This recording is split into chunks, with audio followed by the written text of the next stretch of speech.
everyone, welcome. My name is Gené Teare, and I'm head of content at Crunchbase. The reason I'm managing this fantastic panel today is that I've been writing on gender equity based off of the Crunchbase data set. Specifically looking at female founder trends. We have a lot of founders within the Crunchbase data set, so trying to understand those numbers. And then also more recently, we've done 2 reports on women in venture specifically. The most recent one we just launched in October on TechCrunch, and we launched it at the Grace Hopper conference, which was incredibly encouraging because at that conference there was around 17,000 women who were there who were all in engineering. So just to kick off, I'm going to give a little bit of background on the people on the panel. We have Risa Stack, who's a partner at GE Ventures. You invest in healthcare and in energy. And Risa was also, prior to GE, you've been at GE about 5 years. And prior to GE, Risa was at Kleiner Perkins for about 10 years investing in the healthcare division. So you have a long tenured role within venture. We have Stephanie Palmeri, who's at Uncorked. A lot of you might know of Uncorked as soft tech VC. And Stephanie's been there on the investing team. She's a partner at Uncorked, and you've been there since around 2011, so around 7 years investing in this industry. And finally, we have Maryam Haque, who is the Vice President of Research at the NVCA, and she's been instrumental in a lot of the work that the NVCA has been doing around diversity. So 3 very different women, but people who can shed some light on this discussion. So I think I want to kick off with a question about Ellen Powell's book, Reset. A lot of you might not have read the book, and I don't think everyone on the panel has read the book. But what was interesting to me is that she describes a culture where women were excluded from certain events, not across the board, but from certain events. And ultimately, whether intentional or not on the part of the firm, she felt that she was treated differently. The women who were more junior were treated differently, and that impacted their promotion and their moving up within the firm. So I guess my first question is there a culture in venture which makes it difficult for women to succeed? Is this an industry where if women are going to come in, it's going to be hard and an uphill battle for them? Risa, do you want to kick off? I think the venture capital industry is evolving. We were a cottage industry for a very long time. When I started, there weren't very many women at all. So I think we're going through, I would say, some growing pains as the industry grows. And I think in contrast to, now I do venture in a large corporation, and what I see there is really interesting is in a large corporation, you have all the infrastructure to promote diversity and to make sure that it happens, et cetera. And I think venture was a young cottage industry, and now as it evolves, you have to kind of put in or set the standards for how that industry is going to evolve. And Risa, just to continue, do you think it's, the nature of the industry is it's very individual. Mm-hmm. You're going out there to find the deals that are important. Mm-hmm. It can be, you can rub elbows against the other, you're competing against your peers in some instances. Yep. So do you think that? I think that impacts it because I think that a lot of that is, to be honest, a lot of women just don't want to deal with it. And so I think that impacts it because it's a very competitive nature. There's in some cases backstabbing, taking away deals from other people. But if you look, I came from private equity and that existed there too. So I think it's not unique to venture. And for me personally, I literally started on a trading floor when I was 16 years old and was surrounded by people screaming and yelling at each other in a very aggressive environment. So for me, starting from trading, it doesn't really bother me. It's kind of the nature of the business, and I think the nature of the deal business, I don't think we're necessarily going to change. It's always going to have that certain component of aggressive nature, competitiveness. As you said, it's very individualistic, but I think we can do things to kind of change kind of the framework of the infrastructure of it. Mm-hmm. Okay, Stephanie. What's your take? And you've been at a smaller firm, so very different. Yeah, and I think I would argue that venture is still very much a cottage industry in a lot of ways. And you have partnerships, and then you have what are more teams of teams. You know, we come together, especially at seed stage, but frankly throughout the life of a company. You work not just on the team within your firm, but you also potentially work on a team of other investors that are all in a syndicate backing a company. The team is also constructed of the executives and the founders of the company that you're working with. And so there's this constant shifting of these teams. And so much of being successful in venture is having effective relationships to be part of those teams, to impact the decisions those teams make. And frankly, at the end of the day, your success is predicated on delivering returns. And so I think one of the challenges in an informal industry where there aren't necessarily mandates from one corporation saying, hey, we're going to make concerted efforts to change the nature of what those teams look like and make sure that everyone feels included on the team, or the team is open to people that look different or come from different backgrounds or sound different. We don't have that in a more informal structure. And so it's easy to get left out, right? And I think that's one of the things that Ellen talks a lot about in her book, is that, you know, maybe it isn't necessarily deliberate, but it is easy to not be part of the team because, hey, the team feels really comfortable working with people that remind them of themselves. And so I think that's one of the reasons why it's really important to think about how we, you know, going forward, we do think about diversity and balance in our teams. And ultimately, though, what's going to change that is driving returns, right? If we show that diverse teams drive better returns, that's gonna change the nature of the teams we build. And just a follow-up question. So for women entering the industry, you know, I have, in looking at larger firms and looking at smaller firms, I have met women who are sort of on a career track within venture, and they have described a very supportive environment within smaller firms, you know.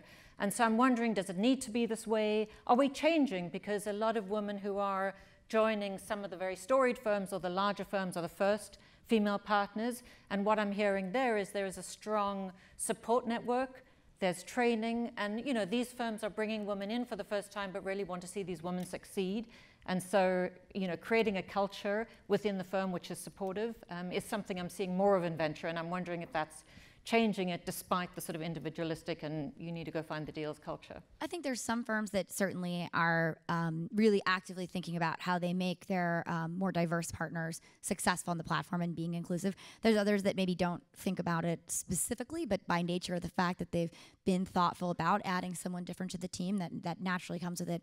More importantly, I think there's the informal networks that happen. And I know when I started in venture, there was a group of women that started around the same time as me, and we met on a regular basis informally, and there was a lot of learnings that we just shared amongst ourselves. We didn't work for the same firm. We shared deals, we shared insights, and over time, you know, as we've grown in the industry, we continue to support one another. So, you know, again, there's some firms are doing formal things, but firms are still relatively small. And so a lot of what's going to happen in terms of bringing up groups of people within the industry will actually come through, again, these informal support networks. Yeah, I want to add to that, because Yeah, I would agree that, because I've been in the industry for 20 years, I would agree that the informal support networks are really what drives a lot of, I'd say, the support, helping somebody, you know, who's at another firm just think through a challenge, et cetera. And then also the informal support networks also help bring more women into the industry and bring them into different roles and jobs. So one of the things that I probably did later in my career and should have done earlier is I've spent, in the last 10 years, I'm very conscious about networking and finding these informal groups that Stephanie talks about. And I also am trying to find these formal groups more broadly, not just in venture. So there's a group of women that I have dinner with at least twice a year that are in private equity. And by the way, there's even less women in private equity. And they're in private equity, and then now the group's expanded, and they're CFOs of large public companies, they're investment bankers, but they're really, really senior people. And so that network has helped expand, and I do that on the operating side as well. And it takes effort to find these groups because they're informal, and somebody invites you into them, and then if there's a good group dynamic, it works. And you, like this one, I belong to some for 5 and 10 years, and I would say that's probably, at least at this point, more effective in as opposed to some of the infrastructure that's being set up. Got it. Yeah, I would just add to that 2 things. Just going back to the fact that a lot of firms are small. So the average VC firm in the U.S. Has about 17 employees. And so when you think about that, many of them don't have a HR function. They don't sort of have someone that's really dedicated to tackling some of these issues.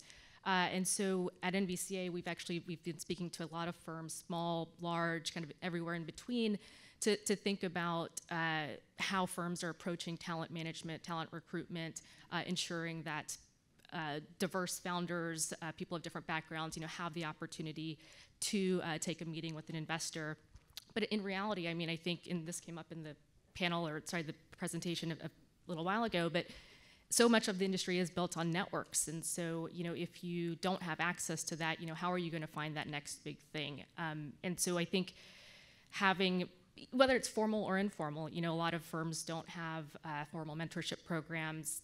Informal works just as good. A lot of them, maybe don't even have a human capital strategy. And just to give you a data point, we did a survey with Deloitte last year, and we posed the question to VCs, do you have a human capital strategy? And didn't go into specifics as to what that was, but just having that intentionality actually correlated with more diverse teams at their firms. And so I think some of that intentionality too is something that, it's not like, I think there's the policy and the HR part of things, and then there's also sort of the, okay, how are my actions as an individual or at a firm level kind of following through with that sort of end goal. Mm-hmm.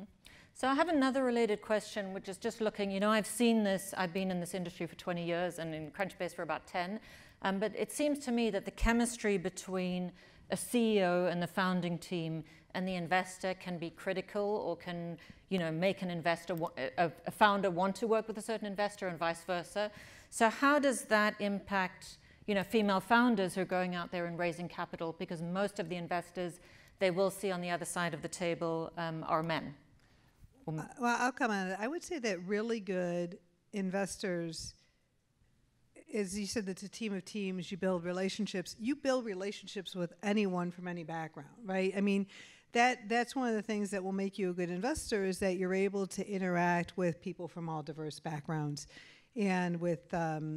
So I think that's important. I think that as the industry gets more diverse and you see more founders who are women, or even people of color, that people who, and they are successful, people that do not embrace and find a way to connect with them, they're not going to, they're going to start companies that they're going to be, not part of. And so I think it's an important point. And you just find ways to connect with people. Like, I love basketball and I play basketball. One of my CEOs, his grandson plays basketball. And we always talk about, what positions he's playing, how is he doing, et cetera. Like, you just find things to connect with people, but I think that's really making an effort. And then I also think on the flip side, the entrepreneur makes the effort as well, too. So.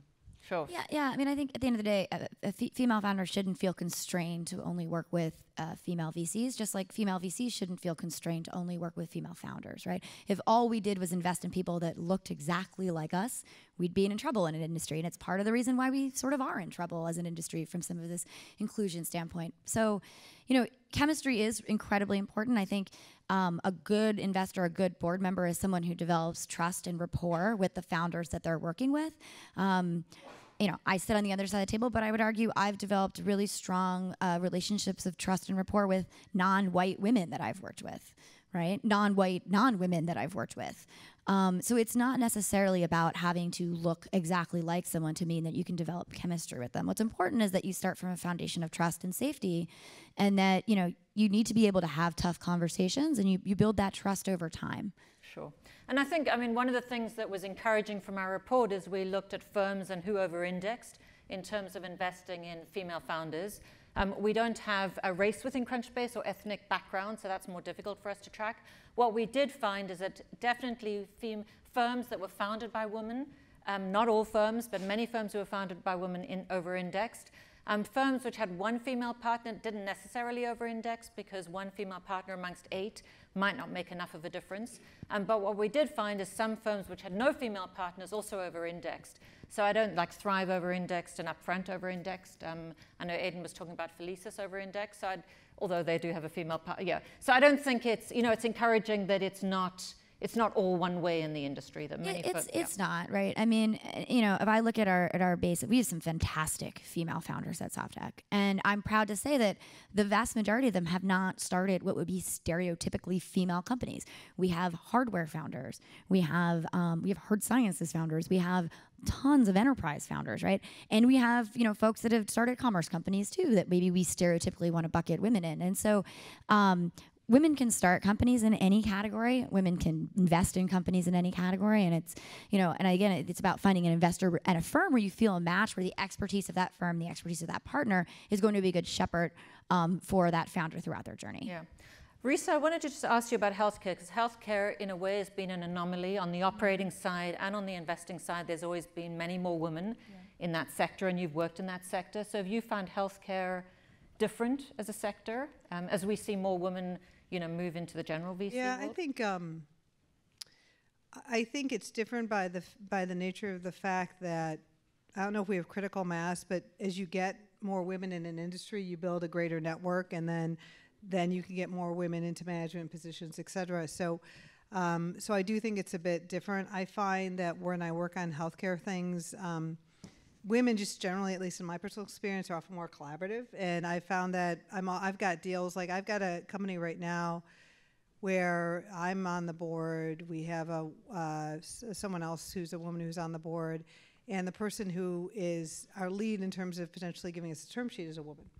And it's like talked about like, hey, it's going to be so fun to work together. Now, and because that's something that we would all look forward to doing. And so I do think that as the numbers go up, that, there is a little bit more of a critical mass, and you can support each other more. You can find people to bring in management roles, et cetera, just because purely if there's 20% of women in healthcare versus 5% in tech, it's just a game of numbers. So sure. So going on to Maryam and what the NVCA has been working on, what's been interesting to me is we just released, as I said, our Women in Venture report. We did our first one 18 months ago, and when we looked at the top 100 firms globally, we found 7% of investing partners were women at the top 100 firms. 18 months later, with all the visibility the issue has had in the industry, we went back and re-looked at that numbers, and I did expect a bigger inclination. So we're working off a small base, but what was interesting to me is the percent increase went from 7, guess, I don't know if anyone wants to guess, maybe you've read it, but 1%, it was 8%. So we went from 7% to 8% in 18 months. And to be honest, that was surprising. When I'd seen the discussion in the industry, I thought there would have been a little bit more of an inclination. Since the report, we have seen 2 very well-known firms add First Round and Union Square Ventures add their first female partners. So I definitely think there's pressure on the industry. But Maryam, what do we do? Because we are an industry which has a big imbalance. Right, yeah, and I mean, I think that's what we're trying to solve here, right? So some of the things that we've been working at NVCA, and we're not the only organization that's very focused on this issue. There are a lot of different groups that are kind of tackling it from a different approach or a different angle. But what we've been focused on has been really speaking with a lot of people, and whether that's entrepreneurs, VC managing partners, HR professionals at VC firms, LPs who are very interested in this topic, also sort of legal, employment, HR experts across the spectrum, and who have seen this kind of unfold in other industries. VC is not unique to sort of have this challenge of diversity and inclusion. Every industry in the US has at some point kind of faced this. And so kind of putting all of those minds together, all of those voices, we've kind of prioritized a few things. One of them being an understanding that, as I mentioned, a lot of firms don't have sort of an HR capacity. No one sort of leads that charge, but just having policies in place at a firm level to kind of set the groundwork or the ground floor, just having that in place for that structure. We released a set of policies earlier this year to tackle things around childcare policies, flexible work arrangements, just policies that will help sort of promote or kind of pique the interest of a more diverse workforce that might otherwise not have been, or might have been had some apprehension or concern. we're now working on updating those policies to include formal anti-harassment policies, anti-discrimination, again, just to have sort of the groundwork there. But then at the end of the day, that's just a sheet of paper, right? A policy is just a sheet of paper. And so how do we ensure that those are going to be effective? How do we kind of equip a managing partner or whomever is tasked at a firm with leading this effort to actually put them in place and to be successful in that? And so kind of complementing those with best practices, and many firms already have these in place. I mean, I don't think this is necessarily new for all of the industry, but just for those especially that don't have this in place, and just to maybe use it as a reminder of these are things that I should be aware of, and right, investing is, you know, my bread and butter, but this is also important for sort of the future of my firm and quite honestly the future of our industry. Other things that we've been focused on, I think Stephanie, you alluded to it earlier, but was around unconscious bias and training around that when we think about situations that we're in on a day-to-day basis, and we may not realize that it is actually sending maybe a message or a signal, or might be ignoring something that is being perceived in a different way, or in the fact that maybe I'm only kind of looking at entrepreneurs or potential candidates for my firm that look like me or talk like me or went to the same school as me. So things like that I think are important. You know, and then I think finally one thing that we're really wanting to advance and just share more is that NVCA's voice can only go so far, but I think there's so many VCs that are taking action, that are really, you know, they've gone past the putting attention to this, to acknowledging this, to acting with intention, but then that final piece of action, I think there are many VCs who are working on that and have done really amazing things, and just sharing those stories I think are important, because it's really, this is a competitive industry, and when you kind of see your peer doing all of these things and it actually is going to give them a competitive advantage, and we've gone through the stats about more diverse teams outperform, that I think does get past sort of the social importance of this to really sort of the business impact. And so those are kind of the things that we're, you know, the main things that we've been focused on the past few years. So I'd love to open it up and just understand, I know there's been a bunch of initiatives. So Stephanie, specifically, you're involved in female founder office hours. Do you want to talk about, because that seems like an initiative which has got a lot of press. Yeah, it's super exciting. So just, you know, I think this is just, right now it's really informal. It's just a group of female GPs that have gotten together just to talk about how we can move the needle and make an impact. And how many female GPs? A lot of us. Okay. A lot. There's a lot of us. It's folks in tech. It's not. There's no one I think in the group in healthcare, but just by nature of people that we tend to do deals with. But there's a healthy number of us, especially relative to the number of us in the industry. But what I would say is that, you know, I've been getting together, talking about ideas and thinking about initiatives we can put out in the world and kind of see what sticks. And so what's really exciting is last week, we did the first of what will be a series of female founder office hours. This first office hours was focused on founders of seed stage companies. The next one's going to be in, I think it's in February. I'll be participating in that one. It's for Series A, companies that are ready to raise a Series A. And so it's 8 or 10 women partners giving advice to founders, a small talk in the beginning. The response was amazing. It's you know, the in-person stuff certainly isn't super scalable. So I think the question is, how do we bring this to a broader audience in a more scalable way?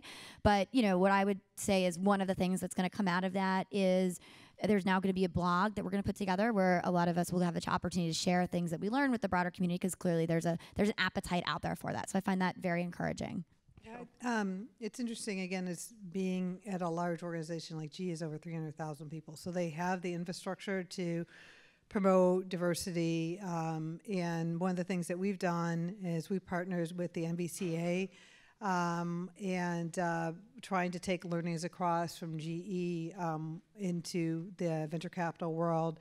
We have a focus with our portfolio companies. Again, we have an HR infrastructure. Like, I have to do videos on a yearly basis on training for a wide variety of things, from, you know, not doing illegal business deals overseas to diversity and things like that. So there's this infrastructure, and we actively work with our portfolio companies, and we bring in our HR professionals to talk about some of the things that Maryam mentioned. Mm-hmm. So I think the interesting thing is there is a process and there is an infrastructure in GE, and we leverage that to be able to help our companies deal with diversity issues, et cetera. They have people from our HR team that they can call if they want, if they have challenging HR issues. So that's the way that we've done it, GE. Yeah. And Stephanie, you talked about there being other initiatives, like there's a hotline out there. Yeah, that's not with the female founder office. Yeah, but yeah, I mean, there's separate, so I think what's exciting too is seeing firms put a stance out there. So I believe Spark now has a hotline within. So if you pitch Spark Capital, and there's some, or if you are someone who works at a Spark Capital portfolio company, or there's an issue you have with a Spark Capital partner, there's a safe hotline for you to call to report it. I think to two different partners at the firm, and so and there's some folks that are leveraging ombudsman. There's different initiatives that different firms are doing. We're thinking about at Uncork what we can do, and we've done a lot of things informally. We certainly this year at our founder summit, we do an annual founder summit with our up to 200 of our portfolio companies over the years attend, and this year we made sure that bias training was a big part of the conversation. We had multiple speakers come in and talk about that, and we did some side workshops and discussions around that. So, we're thinking at the earliest stages about how we bring some of this stuff to light within our portfolio companies, and certainly I'm seeing a lot of peer funds also, add things to term sheets, such things like that. Sure. One of the things that we've also tracked in Crunchbase is the female founders numbers, and we've seen them go up. In 2009, just under 9 or 10% of companies globally had at least one female founder based on our data. Fast forward to 2017, and it's around 17%. And it's been around 17% of companies have at least one female founder since 2012. So the number's kind of stuck there for a while. We keep running these numbers every quarter to we keep adding the data and looking at it. But I think what I've seen in the time that I've been in the industry, and I've been in Silicon Valley for 20 years, is that I feel like the more female founders has this is what's putting pressure on the venture industry, because as more women are out there, they're saying, where are the men? And that then, becomes something that we have to address. So I guess finally, anything else, Maryam, that you think, and then we're going to open it up to the floor for I would just maybe mention a few other organizations that we've heard of a number of VC firms working with, and I think it is kind of helping to broaden the pool of talent, broaden the pool of entrepreneurs that have access or just have an understanding of what is a cottage, we declare it as a cottage industry. Some of them you probably are very familiar with, others maybe not. So a lot of VCs have been working with Girls Who Code and Code 2040, and those are two groups that kind of help with STEM education and help at a younger age girls get more involvement in education into the more engineering side of things. Another group that we've actually worked with at NVCA and have seen really great or just a good connection with MBAs via the Twigo Foundation. So they run a fellowship of MBAs, or the fellowship has MBAs from across the country, but are from underrepresented minority backgrounds. And it's a great source of talent that just doesn't have access to some of the networks that they may have had otherwise if they went to a different school or just knew different people. And so they, I think in the past, had been very much interested in more the iBanking side of things, the buyout side of things. Now they're very interested in the VC side of things, and so we've done some webinars and some panels like this with this group of fellows who, again, it's a very bright pool of talent interested in getting into our industry, and just kind of showing them or giving them some insights on how to do that. What's the right way to get an internship? What's the right way to be enter in on the investment team? What are other opportunities beyond the investment team? To be honest, there are other areas that they're very interested to be involved with. There's also another group called Girls Who Invest, and so they do a program where they will bring in undergrad level students and partner with a VC firm. And again, they've done it with buyout firms and iBanks, but I think there's increasing interest on the VC side, and so they'll bring in a group over the summer to just have undergrads, and most undergrads are not exposed to this industry, just understand how it works, get a little bit more education, meet with the partners in VCs. Mm-hmm. And so these are, I think, interesting programs that we've seen have an impact. Sure, and I definitely think if you're changing the face and different people are coming into the industry, that does make a huge difference. We saw again, females who have founded firms. If you look at those firms, over 50% of the partners are women in female-founded firms. So, you bring in more women, you start seeing a change and a shift. So I'd like to open it up to the floor at this point. I don't know if there's any questions. Good question. I think we're going to go for the first one. How can we increase the number of African American and Latino VCs? Those numbers are extremely low. So I'll jump in. First and foremost, I think one of the things about venture, and especially, you want to get to the partner level, but it starts at the entry level and pipeline positions, and there's exposure and there's aptitude. There's plenty of people there's the subset of people that have exposure and access to the venture network, and then there's another subset of people that have the aptitude to do it but don't have the exposure. There's a great article in the New York Times. I think it was yesterday, a great editorial about the geniuses that never become, noticed and don't go on to have patents, right? And it's worth reading. I think you can draw the corollary here. If you grow up in a household where you have a founder in your household or a venture capitalist in your household, I bet you the correlation to working in venture or starting a company is much higher. So one, I think it is about, for those positions in which they are entry level and access positions into the industry, we need to broaden the pool of people, and it needs to be a diverse set of candidates, because the only way in which you're going to get people at the very top is if you're training people in the industry at the earliest stages. Second, I think that for folks that are frankly qualified to have the jobs, we need to ask ourselves, do we have a different set of criteria for candidates that we know and candidates that look like the people we've always hired versus for candidates that don't? So I'm sure there's plenty of qualified Latino and African American executives out there and founders who would actually make great venture capitalists at the partner level. And if we're letting white men enter partnerships at the partner level with the same experience, then we need to be making sure we're allowing women, African Americans, and Latinos to do the same thing. Yeah, and Stephanie, you've talked a little bit about the fact that there is possibly a higher bar for women, and I have to say in my research I often came across that, where I think there's a higher bar for women coming into venture. When we talked on Friday, one thing would be curious about, I don't think you track the data, is what's the correlation between advanced degrees amongst women and minorities in the venture community, and even amongst founders? How many of them have to have MBAs in order to have a seat at the table? Whereas I don't necessarily think that's a qualification for men, for white men. Just to add to that, and I think it does get to this next question, if you are hiring, I think it's important to kind of lay out the qualities that are going to be the right fit or be the best qualities to have a successful candidate, and to kind of hold yourself accountable of, are you not bringing in, hopefully, not bringing in other unconscious bias that might affect your decision.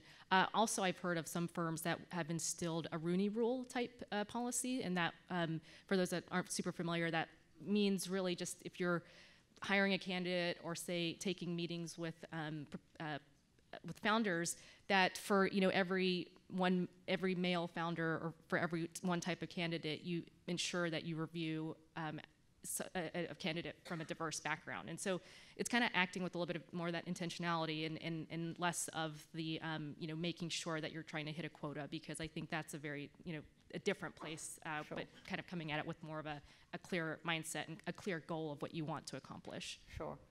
The next question is, you talked about informal support networks that you're part of, but both of those are female-only groups. Is that a symptom of the broader diversity problem the industry is trying to address, that we're focused on female-only groups? In this discussion, or so I guess that broadly, is that is that the solution? I think women do. If there are fewer women in the industry, you do want to get together to talk about your experiences or the challenges that you face, I think and how you can help each other. As you move your way through your business career, it's done through networks. We've said that many, many times. And yes, I have a lot of networks that involve men, et cetera, but I think business has always been more, just broadly, business has always been more male driven. There are still a lot of male business clubs, et cetera. And one of the groups I belong to, the woman who started it said, I was so sick and tired of watching men nominate their male colleagues for things on a regular basis, that I wanted to have a group of women who could nominate develop that network so they could be nominated, i.e. to be on a charitable board, et cetera, because people, in just trying to have the women build a stronger network amongst themselves. So, I mean, I think you will always have groups that,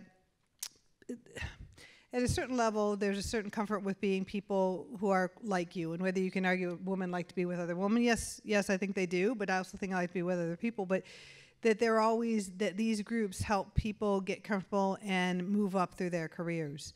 So. Okay. I want to go on to the next question, which is what gives you hope that the recent increase in awareness of harassment and worse faced by female founders will translate into lasting change in the industry? So I know one of my fears, and as I've been reading, is this a moment everyone's very focused on this right now? And do we get to a point where people get tired of hearing about the issue and we kind of go back to the way business was done and that sort of opening closes? So what are your thoughts on that? So I don't think there's the indication that this is going away. I think especially with the news cycles, I think we've realized that it's not going away. I think what has given me some hope has been maybe in the past 6 months, there have been so many more males talking about this issue and wanting to be a part of the solution or really driving meaningful change. And I think before that, it maybe men had been more of the minority. It had been more of the, a lot of the females or underrepresented minorities kind of talking about this issue and trying to get into this industry. So I think that's an area, just having the males who are the dominant ones in this industry really being part of the solution and changing. I think that's what gives me hope. Well, I think the main thing is for you is you're tracking this data, right? Now you're seeing, okay, there are this many women, female partners at these different firms. Let's see what that's like every year. Are there still, okay, that firm had one female partner. Wow, 3 years later it has two, et cetera, right? So I think that because it's getting women up into kind of the higher ranks of the VC world, and do they stay there, and then do they as a result bring in more diverse partners as they have the opportunity to either start their own firms, et cetera. So I think you'll through your data, we'll watch that, but I think it'll take a couple of years. I think the challenge is we're starting off a low base, so it's how you push. This is a cottage industry. People stay at these firms for a very long time, and so a lot of people have talked about, do you then focus on private company boards, because they don't seem to be very diverse, and do we look at getting women in leadership there, or do we look at women? So are there other things to tackle outside of venture, just because venture is this slow-moving train?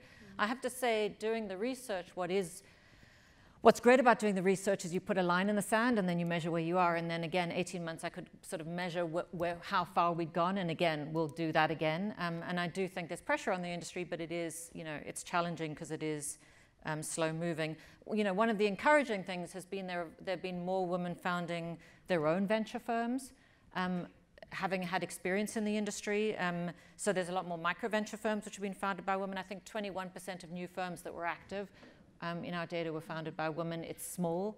That's great, but I would push back a little on that to say that, fantastic, we've got more women at early stage, but we need more women at every stage. We need women at Series A, Series B, at growth stage, because it's not just about a bunch of women supporting female founders at that first stage. Capital is going to be need to raise by these companies that have a path to large M&A and IPO at every single stage, and we need women putting lots of dollars to work. So I actually think it's discouraging to see women trickling out of growth and later stage, what I consider to be later stage as an early stage investor. And I think it's fantastic women are starting their own funds and hiring women. That's awesome. But I also think it's bad news when we see women a brain drain from large funds that have large amounts of capital to deploy. Because ultimately, maybe LPs will take a stance and say, hey, we don't want to invest in, down the road, but that's going to take years and years and years. I think we should track more women in private equity, like go back up the scale, because the more money they manage in this world, the more you're viewed as being successful at a certain level. And so I think we should track that as well. And your perception is there's even less women in private equity? Yeah, that is my current perception. I have not looked at data, but one of the things, and I don't know how you track your survey, but one of the things I often find is, like, I'll look at a firm, especially some of the bigger PE firms, like, we have all these women. Then you look through it and you're like, you have 2 women that do deals. And everybody else is in support functions, which is, again, fantastic that they're CFOs and heads of IR, PR, but like the people who drive and make money are the deal people, right? And you want to see more deal people. Yeah. I see more women partners. Just a quick follow-up to that. We did the survey I alluded to earlier, the human capital survey. We actually wanted to capture more of the entire workforce at VC firms. And when you look at the entire workforce, and we benchmarked this across the entire US, Women make up about 47% of the workforce. However, women are over-indexed in areas like you mentioned on the finance side, on the IR, communications, marketing side, from the investment partner side of things, women make up 11%. So that's that's marginally higher from the top 100, but still that's just kind of the baseline, and we're hoping to redo that survey every few years to hopefully measure some progress. Sure. I like the next question because I feel this myself when I write about this issue. So your comments seem positive on gender inclusion trends, yet the percent of women partners has been flattish in the last decade. And the last year, women entrepreneurs received less than 3% of venture funding. So why so positive given data like this? One of the things when we look at venture funding for female founders, what we found in our data set is about 10% of venture dollars go to companies with at least one female founder. But if you look at the subset of companies which have only female founders, it's around 3% of venture dollars. So those numbers are correct. So what is there for us to be positive about when there isn't parity and the numbers seem quite bad? It's going to take a while. It's kind of my take on it. Is like you raise awareness of something and it's just going to take a while. I think we're trying to do all the right things, but I think it's going to take a while. I mean, look, one of the things I'm most excited about this year isn't all the bad news that's been coming out. It's Katrina Lake taking Stitch Fix public and standing on the floor, literally with her son in hand. Like that image, what that image will do for women investors and aspiring women investors and aspiring women founders is so powerful. And so hey, I'm not an investor, so grab by the stock. Let's make sure that the women that are successful and the women on the path to being successful are being elevated. Same with the women, the underrepresented people of color in the industry. Let's elevate those people, those faces, those voices, so that we have more people. You can't beat what you can't see. Yeah, I want to say one thing too is there are more working women raising children. Like I have 2 sons. My kids want to do what I do, and mom starts companies, super cool.